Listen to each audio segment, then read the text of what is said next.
가브리엘 찬양대 귀한 찬양에 큰 은혜를 받았습니다. 하나님께서 큰 영광 받아주신 줄을 믿습니다. 세상 사람들은 저마다 자기가 소유하고 있는 돈이나 권력 그리고 지식이 최고의 힘이라고 믿고 그렇게 자랑하며 살아갑니다.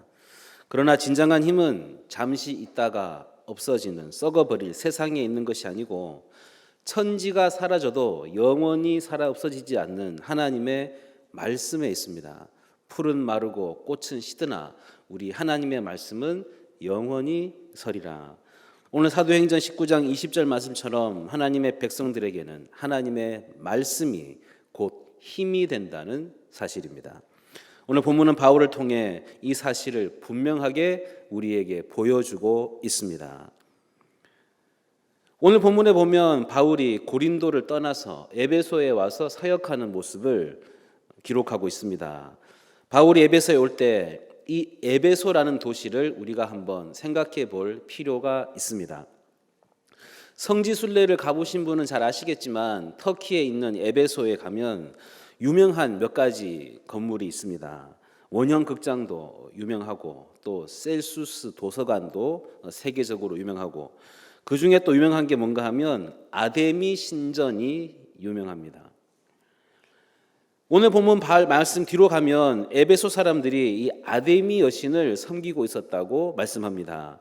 24절에 보면 에베소 사람들이 아데미 여신을 섬기고 있었음을 이야기하고 있습니다.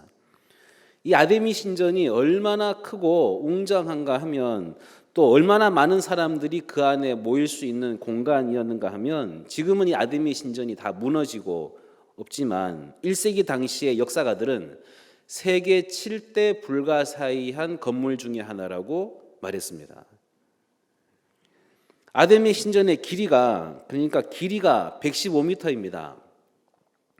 길이가 한 면의 길이가 115m이면 학교 운동장 한 면과 같습니다. 그리고 이제 이쪽으로가 약 45m, 115m에다가 45m 몇 평 정도 될까요? 어쨌든 이 정도의 구조를 가지고 있는 건물입니다. 그리고 여기에 기둥들이 세워져 있는데 그 위에 대리석을 얹다 보니까 기둥이 100개가 세워져 있습니다. 100개의 기둥이 세워져 있고 그 위에 대리석을 얹어서 지은 건물이 바로 아데미 신전입니다. 우리가 상식으로 알고 있는 것 중에 그리스 로마 신화에 나오는 신전 중에 제일 유명한 신전이 파르테논 신전이라는 게 있습니다. 이 파르테논 신전은 그리스 정상에 아테네 정상에 있는 신전이 유명한 신전인데 그런데 이 아데미 신전은 이 파르테논 신전보다 몇 배나 더 크냐 하면 4배나 더 큰 신전입니다. 그러니까 에베소 사람들이 이 아데미 신전에서 아데미 여신을 믿는 신앙에 대해 그 열정이 얼마나 컸던가 하는 것을 짐작할 수가 있습니다. 이런 상황 속에 있을 때 바울이 에베소에 가서 사역하게 되었습니다. 그리고 후에 5세기경에 이 에베소 지역에 교회가 건축되게 됩니다. 물론 바울 당시에도 그 에베소에는 교회가 존재했습니다. 마리아의 교회라는 교회가 있었지만 나중에 5세기경에 이곳에 세인트 존스 바실리카라는 그런 아주 큰 건물의 교회가 세워졌습니다. 그런데 이곳이 아데미 신전이 있는 곳이다 보니까 이 세인트 존스 처치가 세워질 때 자존심이 있는 겁니다. 적어도 아데미 신전보다는 더 크게 지어야 한다는 그런 생각입니다. 길이 115m보다는 더 길게 지어야 된다는 것입니다. 강남에 가면 유명한 교회가 있지 않습니까? 수천억 들여서 지은 그 교회, 우리 교단의 교회지만 그 교회가 지어짐으로 한국 교회의 건축의 판도가 바뀌었습니다. 그런데 그 교회가 원래는 4,500석 규모의 교회를 지으려고 했는데 우리 교단의 상징적인 교회가 또 충현교회라는 게 있습니다. 강남에 있는 교회인데 그 교회의 좌석수가 4,500석입니다. 그래서 이것보다는 더 크게 지어야 된다 해가지고 6,000석의 교회를 짓다 보니까 예산이 1,000억이나 더 들어가게 된 것입니다.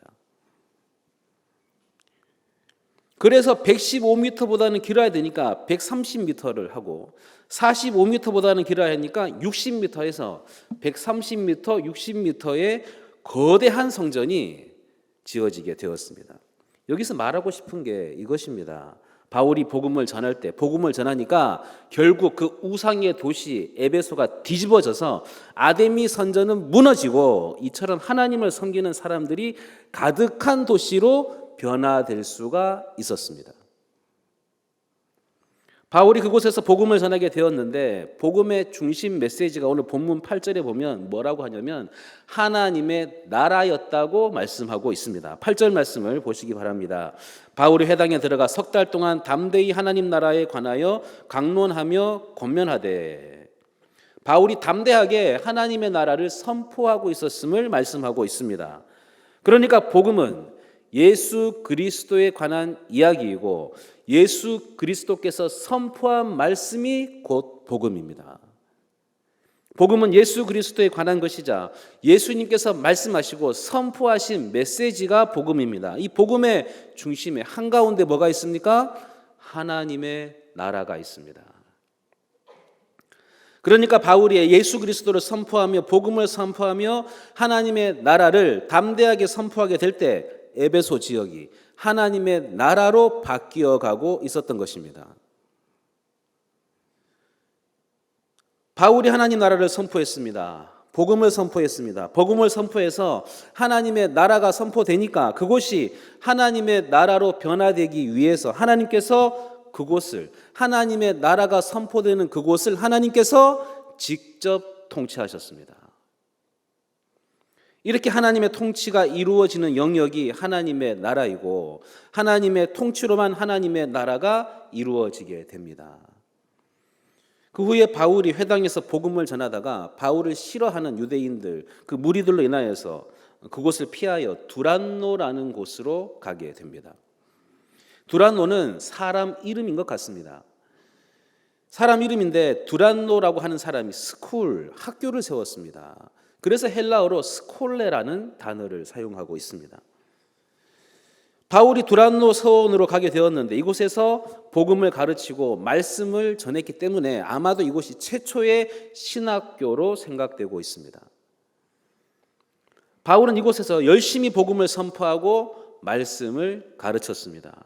이처럼 하나님의 나라가 선포되어지는 그곳에는 하나님의 나라가 이루어지기 때문에 오늘 본문 말씀에 보면 하나님의 능력이 바울의 손을 통해 드러나서 기적과 이적과 역사가 나타나게 되어 병자가 나음을 받고 악귀가 쫓겨나는 역사가 일어나게 되었습니다. 심지어 복음을 영접하는 사람들이 얼마나 큰 은혜를 누리는가 하면 바울의 손수건을 가져다가 병자에게 얹기만 해도 낫게 되었고 바울의 앞치마를 가져다가 병자에게 덮기만 해도 병이 낫는 일이 일어났습니다. 이런 초자연적인 역사가 끊임없이 나타나게 된 것도 결국 하나님께서 그곳을 통치하셨기 때문입니다. 하나님이 통치하시고 하나님이 일하시는 곳이 하나님의 나라인 것을 말씀하고 있습니다. 그래서 하나님의 말씀이 나타나는 그곳, 하나님의 나라가 이루어지는 그곳이고 하나님의 나라가 이루어지는 그곳에는 이처럼 초자연적인 기적과 이적이 나타나기 때문에 하나님의 말씀은 능력이 있습니다. 마태복음에 보면 마태복음 5장과 6장과 7장은 산상수훈의 이야기가 담겨져 있습니다. 산상수훈의 말씀으로 하나님의 나라를 선포하는 예수님의 모습이 나타나 있습니다. 그리고 8장 1절을 보면 산상수훈을 마치시고 예수님이 산에서 내려오십니다. 산에서 내려오시는데 나병 환자 한 사람이 예수님께 찾아와 간청합니다. 주님이 원하시면 나를 깨끗하게 하실 수 있나이다 하면서 주님 앞에 구할 때 주님께서 말씀으로 내가 원하노니 깨끗함을 받으라 하시니까 즉시 나병이 떠나가고 그가 온전하게 되어 건강하게 되었다고 말씀합니다. 주님의 말씀은 힘이 있습니다. 말씀의 능력이 나타나게 되어 있습니다. 주님의 말씀이 선포되는 곳에 이처럼 기적과 이적이 나타나게 되어 있습니다. 나병 환자 이야기가 끝나고 나서 그 뒤에 보면 백부장의 이야기가 나옵니다. 백부장 한 사람 예수님께 찾아 나오게 되었습니다. 자기 종이 하인이 중풍병으로 인해 죽어가고 있다고 왔습니다. 병으로 너무너무 고통받고 있다고, 고쳐달라고, 살려달라고 말합니다. 그때 예수님께서 이렇게 말씀하십니다. 내가 가서 고쳐주리라. 원문에 보면 내가 너와 함께 가리라고 되어 있습니다. 내가 너와 함께 가리라. 이 말씀을 좀 더 분해하고 연구해 보면 예수님이 뭐라고 말씀하시는가 하면 그 뉘앙스가 내가 너와 함께 가야 하느냐라는 반어의 형태로 되어 있습니다. 내가 너와 함께 가야 되냐? 그러니까 지금 예수님은 백부장을 무시하시는 말씀입니다. 네가 백부장이지만 내가 거기를 같이 가야 되냐? 그때 백부장이 말합니다. 나도 남의 수하에 있는 사람이요 내 아래에도 군사가 있으니 이더러 가라 하면 가고 저더러 오라 하면 오고 내 종더러 이것을 하라 하면 하나이다. 그런데 내가 어떻게 상관더러 가라고 오라고 할 수 있겠습니까? 제가 어찌 주님이 우리 집에 오시는 것을 어떻게 내가 감당할 수 있겠습니까? 할 때 예수님이 그 백부장을 칭찬하시고 축복하시면서 이렇게 말씀하십니다. 가라, 내 믿은 대로 될지어다. 선포하실 때 즉시 그 하인이 나았다고 말씀하고 있습니다. 주님의 말씀이 임할 때 이처럼 기적이 나타나고 이처럼 기적과 능력이 나타나기 때문에 주의 말씀이 힘이 있음을 바라보는 하나님의 백성들이 되어야 합니다. 그러면서 계속해서 그 뒤에 나오는 사건이 뭔가 하면 마태복음 8장 23절 이하에서는 예수님께서 제자들과 함께 배를 타고 갈릴리 호수를 건너가다가 풍랑이 심하게 불어서 배가 침몰될 위기에 놓이게 되었습니다.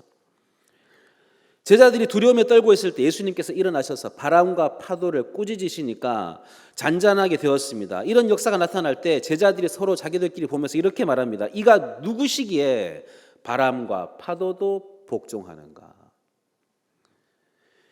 예수님 말씀 앞에 복종하는 바람과 파도와 질병과 중풍병자와 나병과 모든 것들이 예수님 말씀 앞에 굴복할 수밖에 없음을 말씀하고 있습니다. 주의 말씀이 선포되면 이처럼 변화가 나타내는 놀라운 은혜가 임하기 때문에 우리는 주의 말씀을 선포하며 살아가는 하나님의 백성들이 되어야 합니다.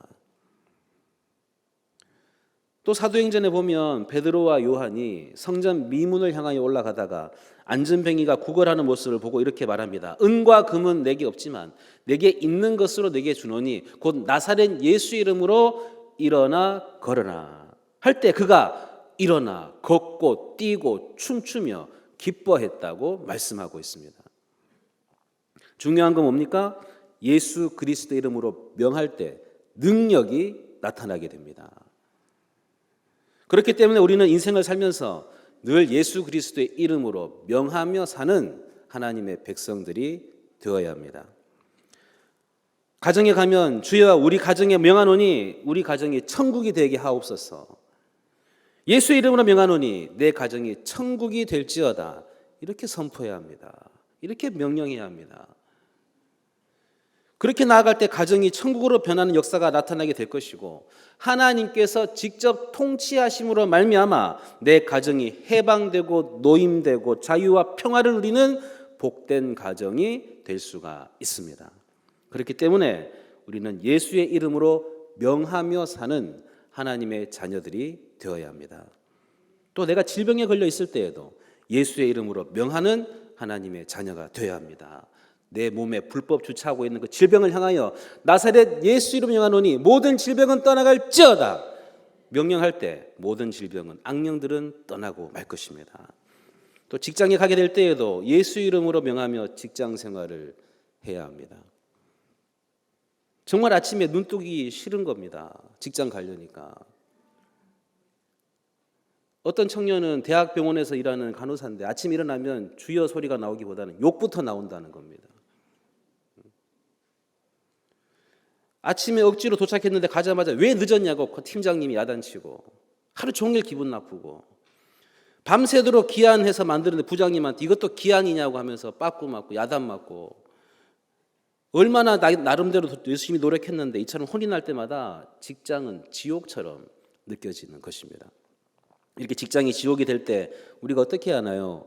예수 그리스도 이름으로 명하노니 내 직장이 천국이 될지어다 하며 나아갈 때 사람들의 관계도 회복되고 평화가 넘치는 은혜가 임하기 때문에 우리는 예수의 이름으로 명하며 직장 생활하는 그리스도인들이 되어야 합니다.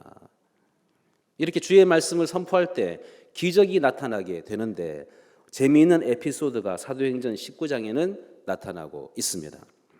바울이 행하는 능력이 너무나 탁월하고 뛰어나기 때문에 마술을 하는 유대인들이 바울의 행하는 것처럼 자기도 따라서 하기 위해서 바울이 명하는 예수의 이름으로 명하노니 귀신아 나가라고 말합니다. 본문 13절과 14절을 보시기 바랍니다. 이에 돌아다니며 마술하는 어떤 유대인들이 시험 삼아 악기 들린 자들에게 주 예수의 이름을 불러 말하되 내가 바울이 전파하는 예수를 의지하여 너희에게 명하노라 하더라. 유대의 한 제사장 스게와의 7 아들도 이 일을 행하더니 유대의 제사장 스게와의 아들 7도 마찬가지로 그와 같이 행하며 말합니다. 악기야 나가라. 내가 바울이 말하는 예수의 이름으로 명하노니 악기야 나가라고 말했습니다.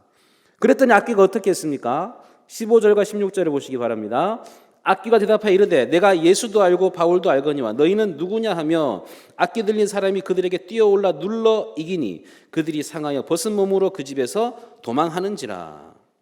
내가 바울도 알고 예수도 아는데 너는 누구냐 하면서 덤벼들어서 그들의 옷을 찢고 그들을 올라타서 억누르게 되니까 벌거벗은 몸으로 도망치면서 사람들에게 부끄러움과 수치를 당하게 되었습니다. 여러분, 귀신은 기가 막히게 알아요. 내가 예수 믿는지 가짜로 믿는지 안 믿는지를 다 알고 있습니다. 어떤 권사님이 송구영신 예배를 마치고 올해 주시는 말씀 카드도 받고 이제 집에 돌아가다가 토정비결 사주팔자를 보는 점집을 지나가게 되었습니다. 올해 새해도 됐으니까 올해 운수를 한번 봐야겠다. 점집에 들어가서 점을 보는데 점장이 하는 말이 오늘 10월 달에 당신한테 안 좋은 일이 일어날 거라고. 너무너무 기분이 안 좋습니다. 그래서 그 다음부터 교회 가서 열심히 기도합니다. 하나님 10월 달에 아무 일도 안 일어나게 해주세요.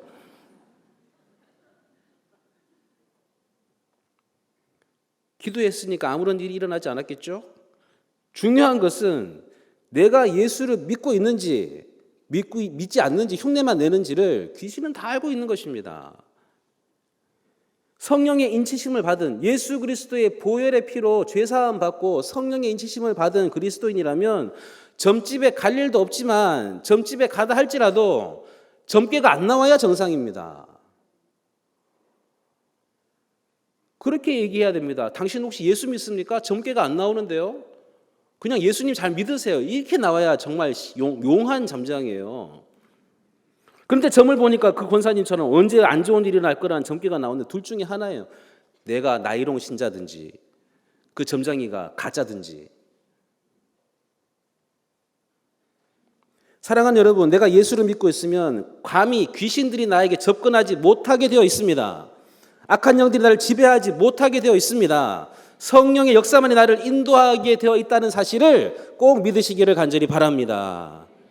내가 성령의 인도함을 받아야 되는데 내가 믿음이 추락하게 되면 악귀가 내게 덤벼들어서 내가 고통 가운데 살아가는 일이 벌어지기 때문에 우리는 믿음에서 떨어지지 않도록 늘 깨어있는 그리스도인들이 되시기를 간절히 바랍니다.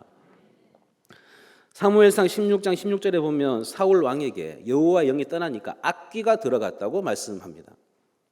여호와의 영이 떠나니까 악귀가 당장 그곳에 들어갑니다. 악귀가 사울을 지배하니까 사울이 고통 가운데 살았다고 말씀합니다. 그래서 사무엘상 18장에 가면 사울이 어떻게 됐냐면 정신이 혼미해졌다고 이야기합니다. 정신이 이상해졌습니다. 사울이 정신이 혼미해지니까 어떤 일이 벌어집니까? 자기를 위하여 하프를 켜주는 다윗을 향하여 창을 던집니다. 창을 던져서 벽에 박혀서 죽게 하려고 창을 던지니까 다윗이 피하니까 또 던집니다. 다윗을 죽이려고 합니다. 이렇게 악귀의 지배를 받으면 정신이 혼미해집니다. 악한 것들이 우리의 삶을 지배하면 우리는 정신이 혼미해지고 이로 인해 악한 일로 행하고 부끄러움과 수치를 당할 수밖에 없기 때문에 우리는 이러한 일을 당하지 않도록 성령의 인도함을 받으며 사는 하나님의 백성들이 되어야 합니다. 귀신들은 기막히게 알고 있습니다. 내가 믿음이 추락하게 될 때 악귀가 들어와서 나를 괴롭힙니다. 여러분의 자녀들이 부모들을 다 사랑할 것입니다. 여러분의 자녀들이 부모님과 행복하게 식탁을 나누며 기쁨을 나누기를 원하는 것이 여러분의 자녀들의 마음이에요.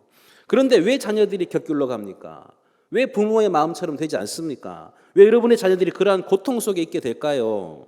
그것은 잘못된 것들이, 잘못된 영들이 그들을 이끌고 있기 때문입니다.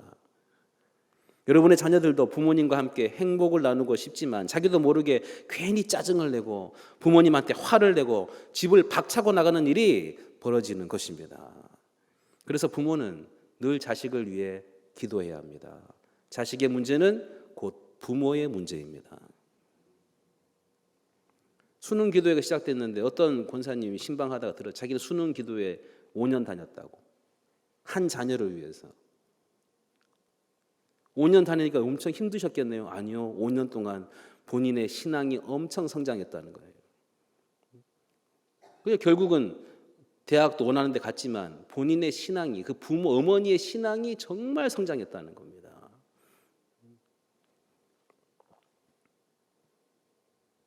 성령께서 나를 지배하셔야 됩니다. 성령께서 나를 지배하셔야 내가 가정으로 돌아갈 때 내 가정이 천국으로 변하기 때문에 내 자녀들이 그 가정에 돌아와서 그곳에서 문제를 해결함을 받고 평화를 누리게 되기 때문에 우리는 자녀들을 위해서 믿음으로 그들을 인도하는 그런 하나님의 백성들이 되어야 합니다.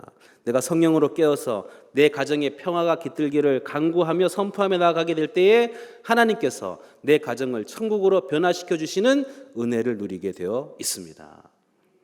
바울이 말씀을 전할 때 놀라운 변화가 일어났습니다. 바울이 말씀을 전할 때 그곳이 천국으로 변하는 역사가 나타났습니다. 바울이 말씀을 전할 때 오늘 말씀 19절에 보면 심지어 많은 마술을 행하던 자들이 자기 책들을 다 가지고 왔다고 말합니다. 19절을 보겠습니다. 또 마술을 행하던 많은 사람이 그 책을 모아 가지고 와서 모든 사람 앞에서 불사르니 그 책값을 계산한 즉 은 5만이나 되더라. 자기들 공부하는 마술책 다 가지고 와서 다 불태웠다는 것입니다. 그 돈이 은 5만이나 되더라. 은 5만이 우리 돈으로 얼마쯤 될까요?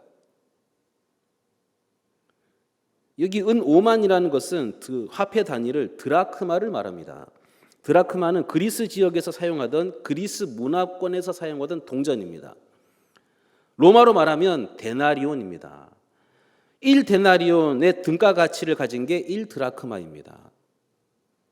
그러니까 지금 5만이라고 표현한 것은 5만 드라크마, 5만 데나리온을 의미하는 것입니다. 데나리온은 그 당시 1세기 당시에 노동자의 하루 품삯이었습니다. 요즘 노동자 하루 품삯이 얼마나 될까요? 공릉에서 설교했더니 어떤 분이 당당하게 10만 원이요. 어떻게 어제 10만 원 받았다고. 지금 서울 지역에서는 노동자 하루 품삯이 대략적으로 20만 원까지도 갑니다.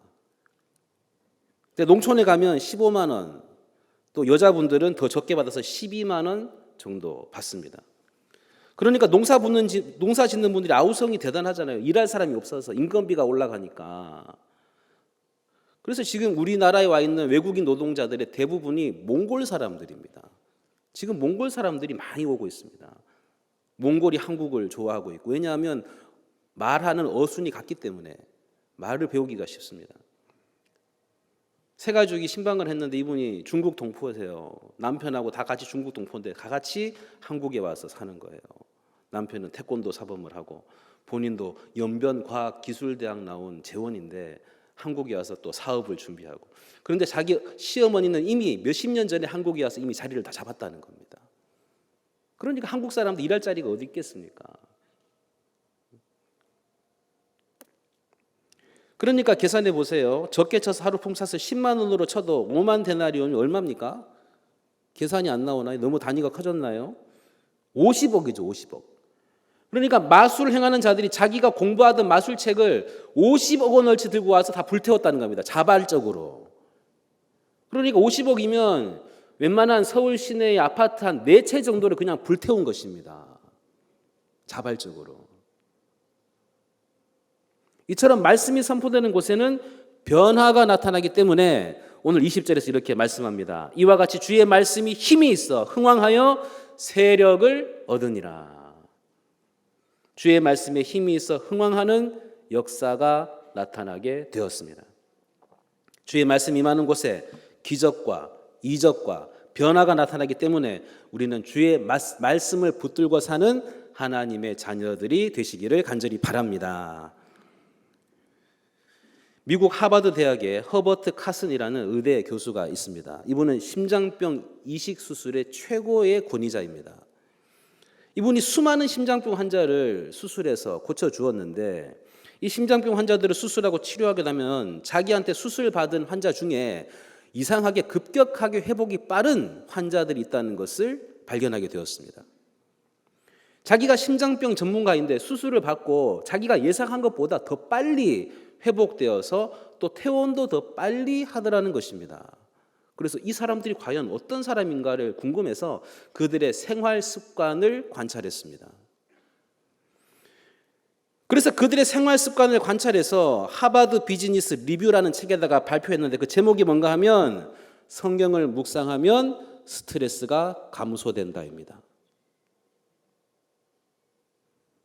말씀을 묵상하면 스트레스가 감소된다.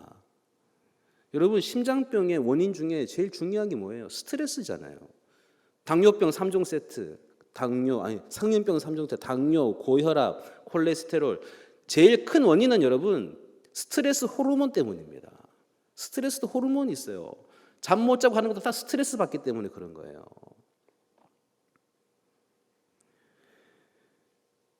그래서 말씀을 묵상하는 사람들이 회복이 빠르다. 이것을 좀 더 깊게 연구하기 위해 미시간 대학교의 심리학 교수인 스티븐 카플러 교수에게 요청을 합니다. 우리가 집단군을 형성해서 좀 더 폭넓게 연구해서 함께 공동 발표자가 되어서 연구를 발표하자고. 그리고 연구를 했더니 하나님의 말씀을 묵상하는 집단에서는 심지어 어떤 일까지 일어나냐면 타이레놀 하나를 먹어도 더 회복이 빠르더라는 것입니다. 타이레놀 하나를 먹어도 말씀을 묵상하는 사람은 더 빨리 회복되어서 더 빨리 병원에서 나가더라는 것입니다. 하나님의 말씀을 묵상하지 않는 집단에 비해 말씀을 묵상하는 집단이 훨씬 더 회복이 빠르다는 사실입니다. 사랑하는 여러분, 하나님의 말씀에는 힘이 있습니다. 주의 말씀은 힘이 있습니다. 그래서 주변을 변화시키고 오늘 본문 말씀처럼 흥왕하게 되는 역사가 나타나는 것을 볼 수가 있습니다. 하나님의 말씀에는 이적을 가져오는 힘과 능력이 있습니다. 그래서 히브리서 4장 12절에도 하나님의 말씀은 살아있고 운동력이 있어 혼과 영과 관절과 골수를 찔러 쪼개기까지 한다고 말씀합니다. 이렇듯 말씀은 살아 움직이는 힘이 있기 때문에 능력과 권위를 발휘할 수가 있습니다. 그러므로 오직 성도는 말씀으로 살아야 되고 말씀의 능력으로 힘을 얻어 세상을 이기며 사는 성도들이 되어야 합니다.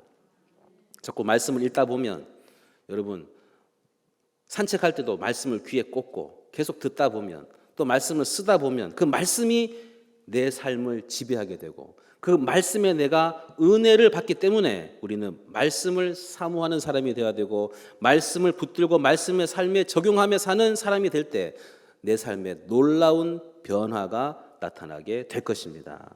바울이 말씀을 붙들고 하나님 나라를 선포할 때 하나님의 나라가 이루어진 것처럼 여러분이 말씀 붙들고 말씀의 은혜 받고 말씀을 선포하며 나아갈 때 하나님의 나라가 이루어진다는 사실을 꼭 기억하시기를 간절히 바랍니다. 독서의 계절 가을입니다. 독서의 기본은 역시 성경 읽기입니다. 우리 그리스도인들에게 단 한 권의 책만 꼽으라면 무조건 성경책이 되어야 할 것입니다. 어떤 분이 천국 갔다 와서 간증을 하는데 하나님 몇 가지 물어보더래요. 그 중에 한 가지 말씀드립니다. 너는 성경을 얼마나 읽었느냐. 성경은 곧 하나님을 만나는 겁니다. 성경을 펴서 읽는 순간 하나님을 만나는 겁니다. 하나님과 교제하는 겁니다. 너는 성경을 몇 독이나 했느냐. 반드시 물어보실 것입니다.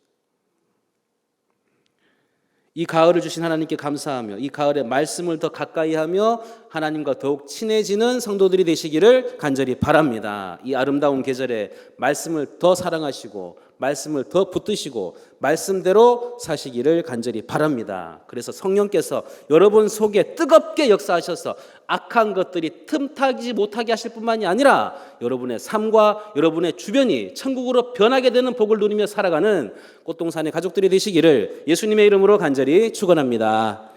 기도하겠습니다.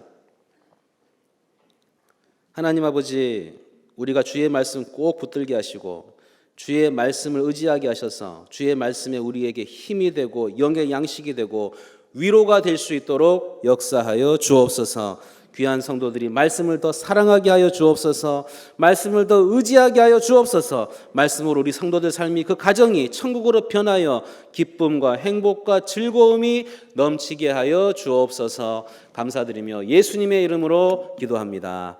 아멘.